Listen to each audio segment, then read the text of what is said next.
Welcome. We have a new report out, Europe Stretched to the Limit, and this report assesses the challenges that the region faces. Europe's been in crisis for 7 years now, since 2010, and it faces a multitude of crises over the next 5 years. The region's got to deal with migration, it's got to deal with the risk of Brexit, it's got to deal with the risk of Greece leaving the euro area, it faces economic challenges, an over-dependence on central banks, a productivity slump, questions about democracy, and of course, behind all of this, a security challenge associated with a revisionist Russia. Now, I'll be talking about all of these issues with my colleagues. Our core view is that Europe keeps muddling through. Now, muddle through has been better than most people expected over the past 7 years. It's kept the show on the road.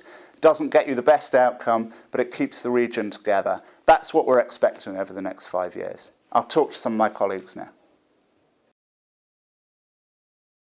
Joan, we've argued that Europe is facing a crisis of democracy. Is that an exaggeration? What are the implications? I don't think it's an exaggeration. I think the problem is underestimated, and when people think about problems of democracy, they think about Russia, they think about China, they think about the Middle East. They don't really look at what is happening in Europe, insofar as there is an acknowledgement of a problem which is manifest in the rise of populist parties in many parts of the continent. The causes are often misdiagnosed, and the perception really is that this is a temporary problem and it's going to go away once we get over crisis conditions. I'd say the problem is much bigger than that. We've seen recently problems in Spain, in Portugal, in Ireland, in terms of government formation in places where anti-system parties have come to the fore, and indeed independents of all sorts of political complexions too.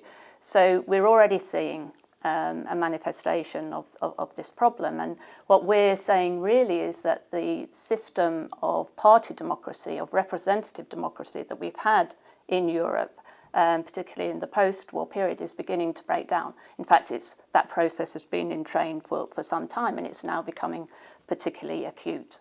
What we're going to see more of in this situation is problems of government formation, problems of policy making, and increasingly a gap opening up between political elites, political parties and electorates. And that's going to have a big impact on the electoral process. Election results are going to become much more unpredictable.